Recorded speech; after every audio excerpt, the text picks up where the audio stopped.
मे स्वस्ति नो बृहस्पतिर्ददातु भद्रं कर्णेभिः शृणुयाम देवा भद्रं पश्येम क्षत्रियजत्राः स्थिरैरङ्गे दुष्टुवाग्भुषस्तनोभिर्व्यसेमहि महितं जलायुः બે હાથ જોડી અને ગણપતિ દાદાને નમસ્કાર કરો.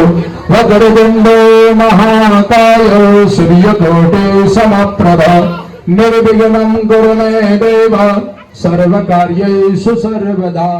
માં ભવાનીને યાદ કરો. આ સદા નમોસ્તુતે ભગવાન વિષ્ણુને યાદ કરો. મંગલમ ભગવાન વિષ્ણુ મંગલમ ગરુડધ્વજ મંગલમ પુંડરીકાક્ષ મંગલાય તનો હરે. ભગવાન श्रद्धा श्रद्धां प्रभवस्वलास्म परिपालय देवि विश्वं किं वर्णयाम तव रूपम चिन्तने किं जादिवीर्यमसुरक्षय कारिभौरे किं जाहलेषु करुतानि तवद्भुतानि सर्वेषु देव सुरदेव गणाधिकेषु हेतु समस्त जगत् श्रद्धा श्रद्धां प्रभवस्वलास्म परिपालय देवि विश्वं किं वर्णयाम तव रूपम चिन्तने किं जादिवीर्यमसुरक्षय कारिभौरे किं जाहलेषु करुतानि तवद्भुतानि सर्वेषु देव सुरदेव गणाधिकेषु हेतु समस्त जगत्.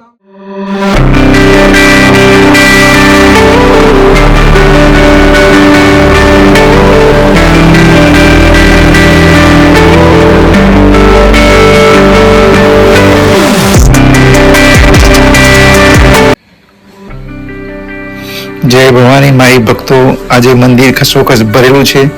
બધા જ દશેરાનો પર્વ ઉજવવા માટે સહ પરિવાર પધાર્યા છે. બહેનો ભાઈઓ, એક અનેરો આનંદ દેખાઈ રહ્યો છે. દશેરાનો પર્વ ધામધૂમથી ઉજવાઈ રહ્યો છે. સ્વાગત વિધિનો પ્રારંભ શરૂ થયો. વડીલો આવેલા યજમાનોનું સ્વાગત કરશે. સ્વાગતમાં હવે મજા લઈ રહ્યા છે બધા. સ્વાગત વિધિ અનોખી રીતે ચાલી રહી છે. છત્રી અને છાપો શોભે છે.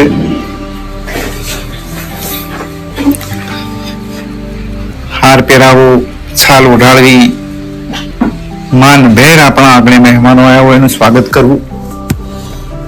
સરસ મજાનું સ્વાગત ચાલી રહ્યું છે.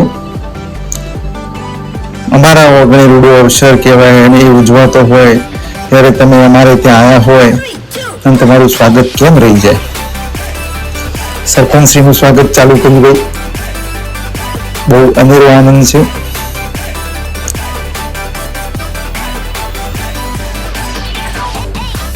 વડીલોને પણ થાય કે અમે પણ સ્વાગત કરી લઈએ. વિજયાદશમીનો પર્વ બહુ જ આનંદભેર ઉજવાઈ રહ્યો છે.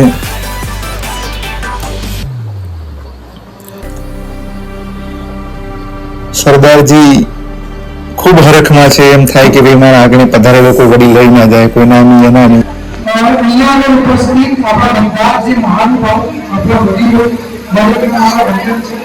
અને અહીંયા આપણું ખૂબ એટલે તમે કહી શકો કે શાસ્ત્ર પૂજાનું આજે આયોજન કર્યું છે. અમારા દરેક વ્યક્તિ જેને પોતાનો સમય આપ્યો, પોતાની ઉર્જા ફાળવી, એ દરેકનું નમન કરું છું, વંદન કરું છું. મારું નામ છે ભારત ઠાકોર. કલમનો પરિચય આપું છું. મેં ઇલેક્ટ્રિકલ એન્જિનિયરિંગ કર્યું અને જ્યારે ઇલેક્ટ્રિકલ એન્જિનિયરિંગ કર્યું ત્યારે જે ગુજરાતમાંથી સૌથી વધારે માર્ક્સ લાવવાવાળા જે સોફ્ટવેર હતું એમના હતું. એના પછી મારી ઈચ્છા હતી કે હું યુપીએસસી ક્લિયર કરું, કલેક્ટર બનું અને આપણા સમાજ માટે કંઈક કરું. એટલે મેં યુપીએસસીની તૈયારી ચાલુ કરી. મેં યુપીએસસીની મુખ્ય પરીક્ષા આપી, પછી જીપીએસસી ક્લાસ 1 જે ડેપ્યુટી કલેક્ટર જિલ્લા પરીક્ષા મેં એની તૈયારી કરી, એની પરીક્ષા આપી. અને અત્યારે હાલ એક રિસર્ચર, એક વિશેષજ્ઞ તરીકે કામ કરું છું. અને આજે એક મહત્વનો દિવસ છે. એના અનુકૂળ અને આપણા સમાજના અંદર કઈ પરિસ્થિતિ છે જેના કારણે આપણે પાછળ રહી ગયા છીએ અને કઈ રીતે આગળ જઈ શકીએ છીએ એ વિશે પર મારી જે કહી શકશે હું તમને માહિતી આપું. આજે આપણે અહીંયા પર પૂજન કર્યું, શસ્ત્રોનું પૂજન કર્યું.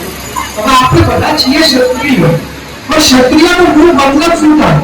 ક્ષત્રિય એ હતા કે જે શસ્ત્ર અને શાસ્ત્ર બંનેમાં નિપુણ હતા. શસ્ત્રમાં તો આપણે બધાને ખ્યાલ છે કે આપણે નિપુણ હતા, પણ આપણે એટલા શસ્ત્રમાં નિપુણ હતા, આપણા જે વડવાઓ હતા, આપણા પરદાદાઓ હતા, દાદાઓ હતા, એ શાસ્ત્રમાં એટલા નિપુણ હતા. એ હોશિયાર હતા, એ સમજુ હતા, એ કૂટનીતિ કરી શકતા હતા. જ્યારે આપણા રજવાડા હતા અને જ્યારે આપણા કરતી અનેક મોટી આપણા ઉપર જે સેના આપણા ઉપર રાજ કરવા માટે આપણને હરાવવા માટે આવતી હતી, તો આપણા વડવાઓમાં આપણા પૂર્વજોમાં બુદ્ધિ હતી, એ ક્ષમતા હતી કે કઈ રીતે એવી મોટી સેનાને હરાવી શકો, પરાસ્ત કરી શકો, અને કઈ રીતે એમના નાની સેના હોવા છતાં જીતતા હતા. એમના અંદર બુદ્ધિ બળે હતું, એટલા શસ્ત્રો નહોતા, શાસ્ત્રો હતું. અને આજના જીવનમાં જો આપણે વધુ હશે તો આપણો જે બાહુબલ હોય એના સાથે સાથે આપણો કૂટનીતિ હોય. ઉદાહરણ તરીકે આપણે બધાને કહેવાય, જો આપણે ક્ષત્રિય છીએ, મને પોતાના ક્ષત્રિય હોવા પર કોઈ ભાન છે, પણ મને દુઃખ સાથે કહેવું પડે છે કે આજની જે વાસ્તવિકતા કે જે પરિસ્થિતિ છે એ હું તમારી સમજ મૂકું છું. ખોટી હોય તો તમે જણાવો છો, સાચી હોય તો જણાવો. આજની તારીખના અંદર આપણને બાપુ કહે છે, આપણને માન સન્માન આપે છે, પણ આપણા જ જ્યારે લોકો સારી સોસાયટીમાં ઘર લેવા જશે ને તો તમે ડાકો છો એમ કરી તમને ઘર નહીં આપે. માતાઓ બહેનો સર્વેને મારા નમસ્કાર. આમ તો બધા લખ્યું છે પરિચય, પણ છતાં આટલો અગવડથી ઠાકોર ઈશ્વર રાઠોડનો વાસ મારો. મિત્રો ખાસ વાત એ કરી છે, પહેલા તો જે કંઈ મિત્રોએ આયોજન કરી છે એમને ખૂબ ખૂબ અભિનંદન.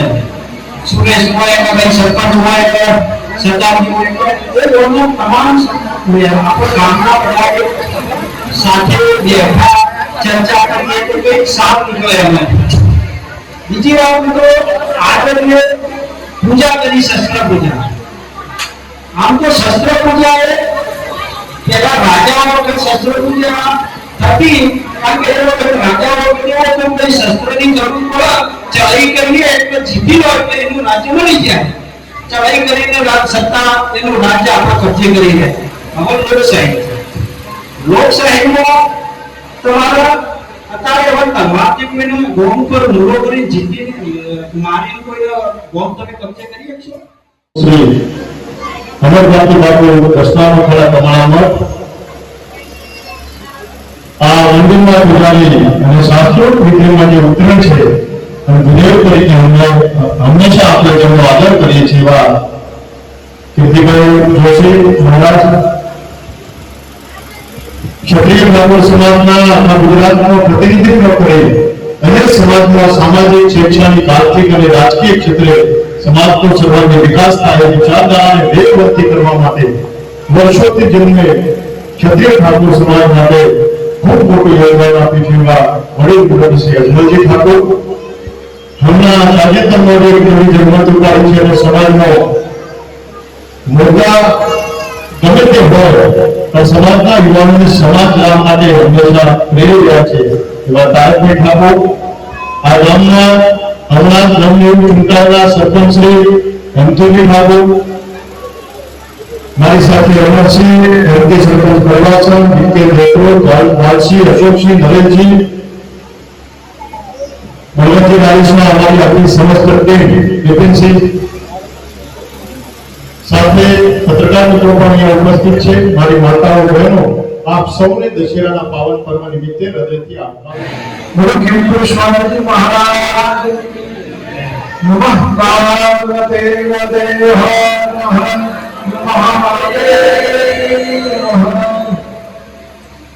પવિત્ર પાવન ભૂમિમાં ભગવતીના સાનિધ્યમાં આજે આપણે બધા એકત્રિત થયા છીએ. તથા અન્ય બધા સતી સમાજના કાર્યકર્તા તથા ગામના કાર્યકર્તા આજે માં ભગવતી મારી વિજયા વિષ્ણુની વિજય આજે 9 દિવસના અનુષ્ઠાન પૂરું થઈને આજે આપણે લોકોવા કરીએ છીએ ત્યારે આજે વિસર્જન કરતા હોઈએ છીએ.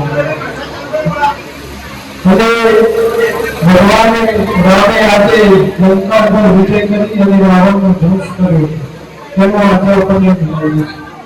સાથે સાથે ઘણા કાર્ય ગામ કમાણાની ઓળખ એટલે જ ગેલવાવીરનું મંદિર. ક્ષત્રિય સુરાવંકા એવા ગેલવાવીરના મંદિર ક્ષત્રિયોનો પર્વ હોય અને ક્ષત્રિયો આવવાનું કેમ ભૂલે. મંદિર આજે ગેલવાવીનું ગામ કમા ઇતિહાસમાં ક્ષત્રિયોના છાપા બધેલા અને દશેરાના પર્વથી ખીચોખીચ ભરાઈ ગયું છે. તમામ ક્ષત્રિયો ભેગા થઈ ગેલવાવીના દર્શન કર્યા, સર્વ મંદિરમાં વધાર્યા. જગ્યાનો અનેરો આનંદ. ગામ કમાવાની ઓળખ એટલે જ અમારા ગેલવાવીરના દર્શન આઠે તમામ ગામના ક્ષત્રિયો, વિસનગર તાલુકાના ક્ષત્રિયો બધા જ પધાર્યા હોય. દેવી શક્તિઓના દર્શન કરીએ. મંદિરમાં અલગ અલગ દેવી શક્તિઓના મંદિર પણ છે. મંદિર ખીચોખીચ ભરાઈ ગયું છે. આ ગેલવાવીના મંદિરની જૂની થળની જગ્યા છે જે મંદિરમાં નીચાણમાં છે. જય જય જય ગેલવાવીર દાદા.